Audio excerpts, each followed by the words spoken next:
Assalamualaikum warahmatullahi wabarakatuh. Alhamdulillahilladzi hadanal Islam wa ikhtara lana khairul anam Muhammadin alaihi salatu wassalam, amma ba'd. Alhamdulillah, pada kesempatan hari Ahad ini kita kembali dipertemukan oleh Allah SWT dalam majlis secara virtual untuk sama-sama belajar. Kembali kita memperbaharui niat untuk meraih beragam kebaikan yang Allah sediakan bagi orang-orang yang belajar Al-Quran. Kita semua berharap mudah-mudahan kita termasuk orang-orang yang seperti disabdakan oleh Nabi Shallallahu Alaihi Wasallam, khairukum man ta'allamal Qur'ana wa 'allamah. Sebaik-baik kalian adalah orang yang mempelajari dan mengajarkan Al-Quran. Nah, kita berharap mudah-mudahan kita menjadi manusia terbaik karena kita termasuk orang-orang yang belajar Al-Quran. Pada kesempatan Ahad ini kita akan melanjutkan bahasan dari tafsir surat Al-Fath, surat ke-48 di juz 26, ayatnya ayat ke-22 dan 23. Seperti biasa, kita akan lihat terlebih dahulu ayatnya, baru kita akan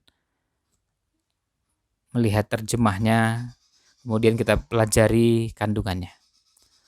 Allah SWT berfirman, A'udzubillahi minasyaitonirrajim, walau qatalakumul ladzina kafaru. Walau dan seandainya dan sekiranya qatalakum memerangi kalian, alladzina kafaru orang-orang kafir. Seandainya orang-orang kafir memerangi kalian, lawul adbaro, niscaya mereka akan berbalik al-adbaro ke belakang. Thumma kemudian la yajiduna, la tidak, yajiduna mereka dapati. Hanya kemudian mereka tidak akan mendapati waliyan pelindung, wala nasira dan tidak pula penolong. Seandainya orang-orang kafir itu memerangi kalian, niscaya mereka akan berbalik ke belakang, kemudian mereka tidak mendapati pelindung maupun penolong. Sunnatullahi, sunnatullah, ketetapan Allah, allati yang qad khalat, yang telah berlalu. Allati yang qad khalat, sungguh telah berlalu. Min qablu, sebelumnya. Walan tajida, dan engkau tidak akan mendapati li sunnatillahi, pada sunnatullah, pada ketetapan Allah, tabdilan, perubahan. Nah, ini ayat yang akan kita kaji bersama pada kesempatan kali ini, dua ayat dari surat Al-Fath. Mudah-mudahan Allah berikan kekuatan pada kita untuk bisa memahami isinya dan beramal sesuai dengan tuntutan yang ada pada ayat tersebut. Imam Ibnu Katsir dalam tafsir ayat ini, beliau menegaskan atau menjelaskan pada tafsir ayat ke-22 surat Al-Fath, pada firman Allah SWT, walau qatalakumul ladzina kafaru lawallawul adbara thumma la yajiduna waliyan wala nasira. Yang artinya, dan seandainya orang-orang kafir itu memerangi kalian, niscaya mereka akan berbalik, melarikan diri ke belakang, dan ini menggambarkan kekalahan. Kemudian mereka tidak memperoleh perlindung dan tidak pula penolong. Di ayat ini, kata Imam Ibnu Katsir, Allah SWT berfirman, seraya memberikan busra, kabar gembira kepada orang-orang yang beriman, bahwa jika mereka diperangi oleh orang-orang musyrikin, niscaya Allah, Rasul-Nya, dan hamba-hambanya yang beriman akan memberikan pertolongan kepada mereka. Dan pasukan orang-orang kafir itu pasti akan berlarian tanpa mendapatkan pelindung dan juga penolong. Karena mereka, orang-orang beriman, berperangnya untuk Allah dan Rasul-Nya. Yang dimaksud dalam ayat ke-22 ini, pada firman Allah Ta'ala, walau qatalakumul ladzina kafaru lawallawul adbar thumma la yajiduna waliyan wala nasira, adalah pada peristiwa Hudaybiyah. Maksudnya bahwa seandainya pada saat itu orang-orang kafir Quraisy memerangi kalian di Hudaybiyah, tentu Allah Subhanahu wa Ta'ala akan memenangkan Rasul-Nya, akan memenangkan kaum mukminin, dan orang-orang kafir pasti akan kalah. Mereka akan lawul adbaro, mereka akan lari tunggang langgang. Mereka pasti akan kalah, kemudian mereka tidak mendapati pelindung dan penolong. Sebaliknya, orang-orang beriman mendapatkan pertolongan dari Allah Subhanahu wa Ta'ala. Jadi, dalam ayat ini Allah Subhanahu wa Ta'ala mempertegas bahwa kemenangan akan diraih oleh orang-orang beriman. Allah akan mengokohkan pilar-pilar perdamaian. Dan kalau seandainya orang-orang musyrikin atau orang-orang kafirin pada saat itu melakukan penyerangan terhadap kaum muslimin pada peristiwa Hudaybiyah, tentu Allah Subhanahu wa Ta'ala akan memberikan pertolongan kepada orang-orang beriman. Dan Allah menegaskan di sini lawul adbar. Lamnya lam taukid untuk memberikan penegasan niscaya atau pasti. Walau mereka akan berbalik, mereka akan berpaling. Al-adbara ini jamak dari kata dubur yang artinya ke belakang. Mereka akan berpaling ke belakang, mereka akan lari tunggang langgang, dan ini menggambarkan bahwa mereka pasti akan kalah. Dan kalau Allah sudah menyatakan demikian, pasti mereka akan mengalami kekalahan. Dan Allah pasti akan memberikan pertolongan kepada orang-orang yang beriman. Dan inilah yang menyebabkan orang-orang beriman mendapatkan ketenangan.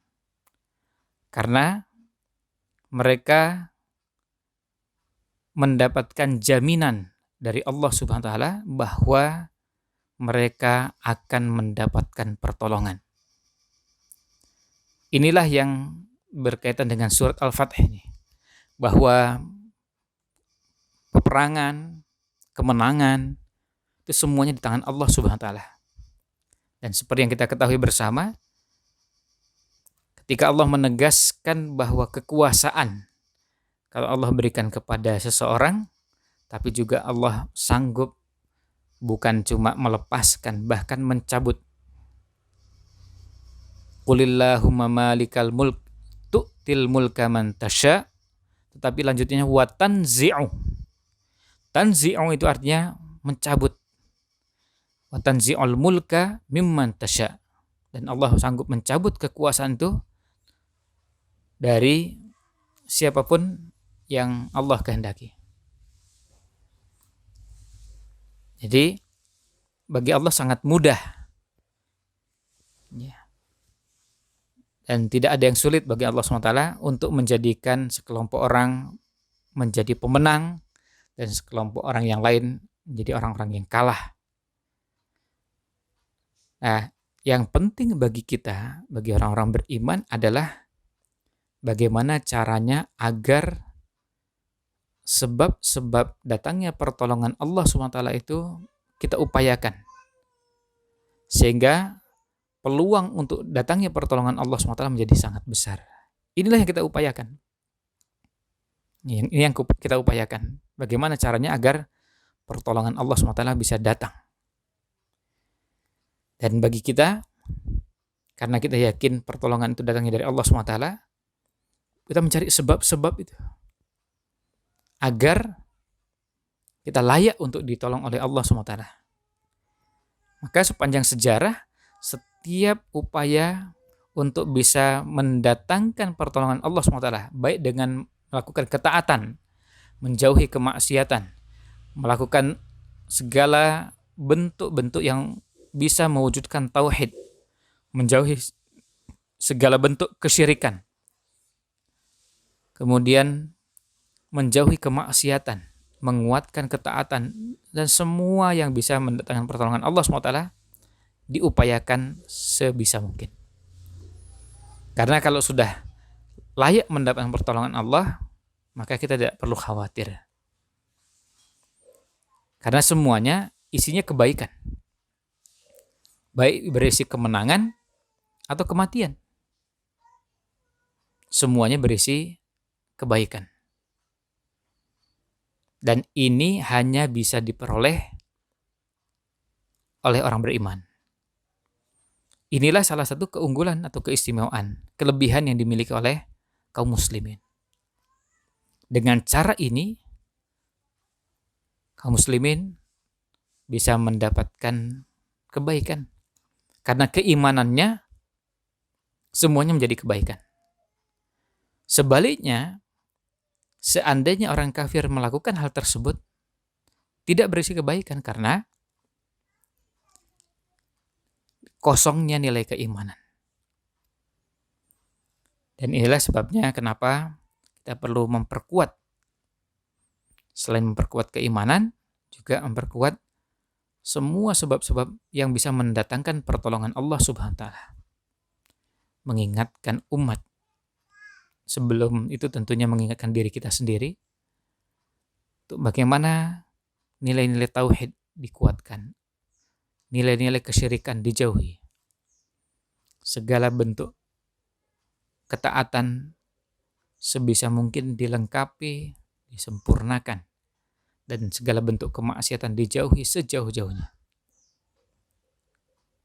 Semakin kuat kita memegang teguh itu, akan semakin cepat dan potensi atau peluang datangnya pertolongan Allah SWT semakin besar. Tentu tidak berarti bahwa dalam peperangan tidak ada upaya manusiawi. Upaya manusiawi itu pasti ada, dan itu kita dapati dalam sirah nabawiyah, contohnya jelas konkret. Nabi SAW ketika berperang membawa pasukan, dan pasukannya membawa senjata, seperti layaknya orang berperang pada umumnya. Tapi tidak boleh mengandalkan hanya pada sebab-sebab yang bersifat lahiriah. Tidak hanya mengandalkan pada kekuatan fisik semata. Tidak hanya mengandalkan kepada lengkapnya persenjataan, latihan fisik, kuatnya tubuh, terlatihnya diri ini untuk bertarung dan seterusnya. Itu semua bagian. Tetapi tidak boleh lupa bahwa memperkuat hubungan dengan Allah Subhanahu wa taala merupakan bagian yang sangat penting untuk datangnya pertolongan Allah Subhanahu wa taala. Nah, ini tafsir untuk ayat yang ke-22.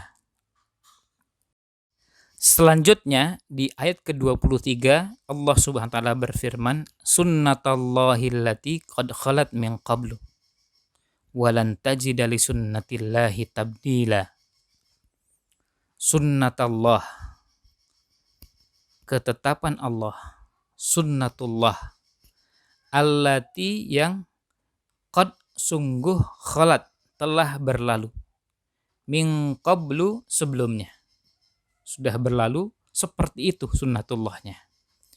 Walan tajida, dan engkau tidak akan pernah mendapati li sunnatillahi pada sunnatullah, pada ketetapan Allah, tabdilan perubahan. Artinya sunnatullahnya akan tetap seperti itu dan tidak akan pernah mengalami perubahan. Jadi ayat ke-23 menegaskan bahwa demikianlah sunnatullah, ketetapan Allah yang telah berlalu sejak dulu. Kalian tidak akan menemukan perubahan pada sunnatullah tersebut. Nah, kita lihat di sini Allah SWT menegaskan kepada kita bahwa sebagai suatu sunnatullah yang telah berlalu sejak dulu, yang tidak pernah mengalami perubahan, bahwa sudah menjadi sunnatullah atau kebiasaan yang berlaku, yang Allah telah tetapkan pada hamba-hambanya, pada makhluk-makhluknya. Bahwa kekufuran dan keimanan itu tidak akan pernah bertemu dalam satu tempat. Melainkan pasti Allah akan memberikan pertolongan pada keimanan dan mengalahkan kekufuran. Dan Allah akan mengangkat kebenaran, menjatuhkan kebatilan. Allah akan menampakkan kebenaran dan menjatuhkan kebatilan. Sebagaimana yang telah Allah lakukan pada masa-masa lalu. Bisa di masa sebelum Hudaybiyah atau bahkan sebelum diutusnya Nabi dan Rasul. Seperti yang terjadi pada para Nabi dan para Rasul sebelum Nabi Muhammad Sallallahu Alaihi Wasallam. Cobaan ada, ujian ada, tapi kesudahannya, apakah kekufuran yang menang mengalahkan keimanan? Apakah para nabi dan rasul mereka yang hancur binasa, atau sebaliknya, yang hancur dan binasa, yang mengalami kekalahan adalah kekufuran berikut pasukannya atau barisannya? Dan ini menjadi sunnatullah yang berlaku sepanjang zaman. Sunnatullah ini berlaku sepanjang zaman. Bahkan seperti kata Imam Ibnu Katsir, bisa jadi jumlah kaum muslimin hanya sedikit, jumlah musyrikin banyak. Tetapi yang terjadi, kaum muslimin mengalami atau mendapatkan kemenangan dan musyrikin mengalami kekalahan. Padahal kalau melihat dengan perhitungan, itu jelas kaum muslimin harusnya kalah kalau menggunakan perhitungan manusiawi, hanya mengandalkan kekuatan fisik semata.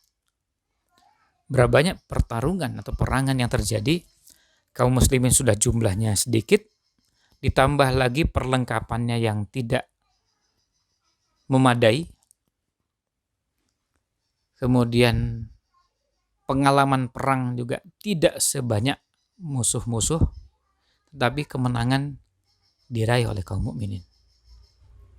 Ketika kaum muslimin berhadapan dengan Romawi, pasukan Romawi jelas jumlahnya jauh lebih banyak, bukan 2 kali lipat. Bukan 2 kali lipatnya. Jadi pasukan Romawi bukan 2 kali lipatnya kaum muslimin. Juga bukan 3 kali lipatnya. Kalaupun 2 kali lipat, kondisi yang ada juga tidak berimbang. Bukan cuma jumlahnya, tapi perlengkapan. Pasukan yang dihadapi ini betul-betul pasukan yang memang mereka terlatih dan mereka pasukan. Kita semua ketahui para sahabat ini sehari-harinya bukan tinggal di barak berlatih untuk perang. Kita bisa baca biografinya mulai dari Abu Bakar, Umar, Utsman, Ali radhiyallahu anhum. Mereka sehari-harinya beraktivitas seperti layaknya para sahabat umumnya. Ada yang sholat 5 waktu seperti kaum muslimin pada umumnya. Kemudian kalau ibadah-ibadah yang sifatnya pribadi, sholat malam, puasa, tilawatil Quran, dzikir, dan sederet amal soleh, sama seperti kaum muslimin lainnya. Tapi kalau sudah bicara kemampuan bertempur di medan pertempuran, Umar bin Khattab radhiyallahu an sangat terlatih. Dan Umar bin Khattab sehari-harinya bukan berada di barak. Umar bin Khattab sehari-harinya bukan orang yang bekerjanya latihan bertempur, latihan perang. Sehari-harinya kita ketahui dengan aktivitas ibadahnya dan aktivitas muamalahnya seperti yang biasa dikerjakan kaum muslimin. Ada sahabat-sahabat yang berdagang, ada yang bercocok tanam, ada yang ternak. Kemudian ketika tiba waktunya sholat, mereka mengerjakan sholat. Ketika mereka puasa, mereka tilawat Al-Quran. Bahkan sholat yang dikerjakan bukan hanya yang wajib, yang sunnah pun dikerjakan. Puasa yang dikerjakan bukan cuma puasa wajib, tapi ada puasa sunnah. Mengeluarkan harta yang dikeluarkan bukan cuma zakat, tetapi juga ada infak dan sedekah. Kemudian sederet amal soleh bukan cuma yang wajib, tapi nawafil atau ibadah-ibadah tatawwu, ibadah sunnah mereka kerjakan. Bahkan kita kenal mereka orang-orang yang ahli ibadah. Orang bertanya-tanya, kapan latihan perangnya? Kalaupun ada, jumlah latihannya tidak sebanyak orang yang setiap hari memang dilatih. Dan sebagai seorang tentara, pasukan, hanya dilatih dengan latihan-latihan fisik yang itu dilatih setiap hari. Ya, kita bisa ketahui bagaimana orang berada di barak dan dilatih. Sejak masuknya pun diseleksi. Tidak sembarang orang yang postur tubuhnya punya banyak kekurangan dan kelemahan bisa jadi tidak masuk dalam seleksi, tidak lolos. Bisa karena tinggi badan yang kurang, bisa karena penyakit yang dialami, kemudian bisa karena kelemahan fisik yang lainnya nggak masuk kriteria. Selain itu, sudah dengan seleksi yang bagus, juga mereka dilatih setiap hari.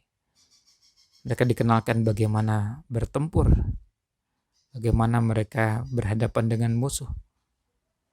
Dan ini membutuhkan latihan yang tidak sebentar kalau ingin melahirkan pasukan yang kuat. Artinya bukan bisa dilakukan hanya dengan seminggu 2 minggu lalu melahirkan pasukan yang tangguh. Rasanya mustahil untuk dapatkan seperti itu. Tapi kita lihat dalam sejarah para sahabat radhiyallahu anhum dengan kondisi yang ada, dan kita tentu baca dalam sirah nabawiyah tidak ada barak untuk pasukan. Para sahabat yang ikut berperang, baik berperang di sejak perang Badar, kemudian ada perang Uhud, lalu setelah perjanjian Hudaybiyah ada perang Khaybar. Mereka bukan orang-orang yang tinggal di barak. Mereka tinggal di rumah masing-masing bersama keluarganya, bersama istri dan anaknya. Lalu sehari-hari ada yang berjualan, ada yang melakukan aktivitas ini itu seperti orang pada umumnya. Jadi kita bisa bayangkan bagaimana sunnatullah ini berlaku. Jadi bukan cuma mengandalkan kekuatan fisik semata, tetapi kekuatan pertolongan Allah SWT agar pertolongan itu datang karena sudah menjadi sunnatullah. Yang Allah nyatakan sunnatullahi allati qad khalat min qablu. Sunnatullah yang terjadi sejak dulu. Sudah terjadi sebelumnya, sudah ada, dan sunnatullah ini tidak pernah berubah. Allah akan memenangkan orang-orang beriman. Pertarungan antara hak dan batil itu akan ada. Ini sunnatullah. Tapi Allah akan memenangkan siapa? Jelas Allah akan memenangkan orang-orang beriman. Wa qul ja'al haqqu wa zahaqal batil. Al-haq akan menang. Nah, tentu sunnatullahnya juga yang ada pada umat ini ada yang namanya perjuangan. Orang harus berjuang. Orang harus berkorban. Dalam perjuangan tersebut kita melihat ada orang-orang yang berguguran. Dalam perjuangan tersebut ada orang yang merasakan pahitnya, rasa takut, cemas, gelisah, dan beragam bentuk-bentuk yang lain. Yang semua itu menjadi salah satu tanda bahwa sunnatullah ini berlaku sejak dulu dan akan berlaku terus. Yang pada akhir ayat ini Allah Subhanahu wa taala menegaskan walan tajida li sunnatillahi tabdila. Dan engkau tidak akan. Lan itu adalah bentuk penegasan untuk menyatakan tidak akan.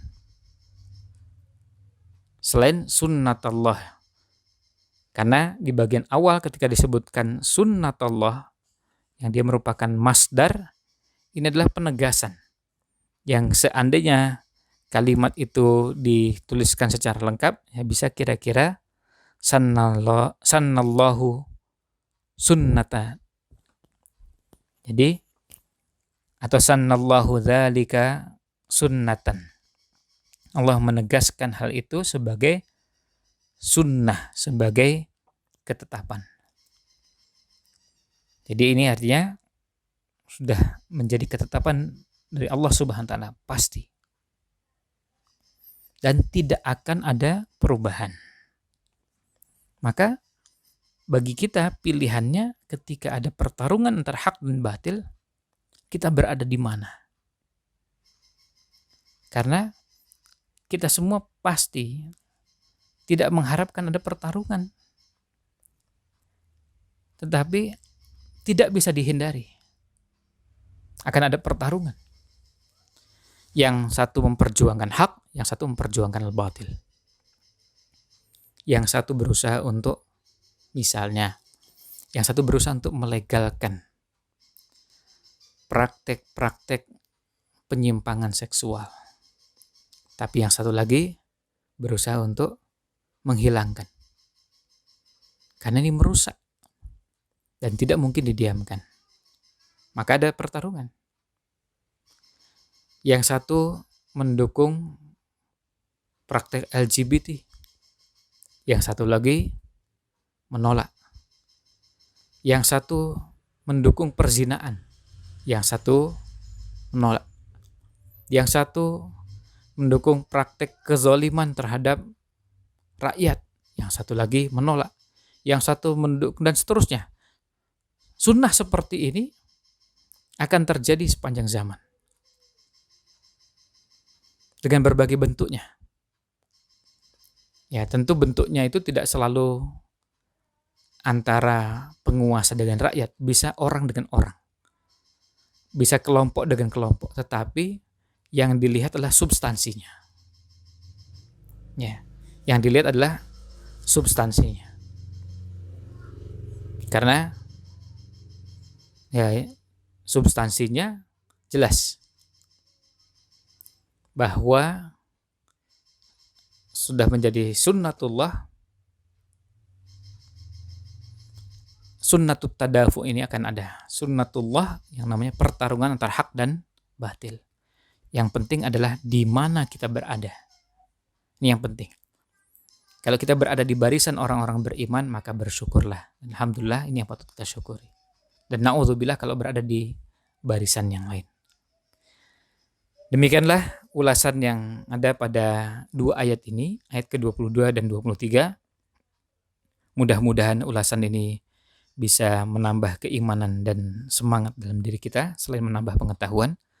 Dan mudah-mudahan Allah menguatkan kita, meneguhkan kita berada di atas jalan kebenaran. Wallahu a'lam. Sallallahu salam ala Nabi Muhammad wa ala alihi wa sahbihi ajma'in. Wassalamualaikum warahmatullahi wabarakatuh.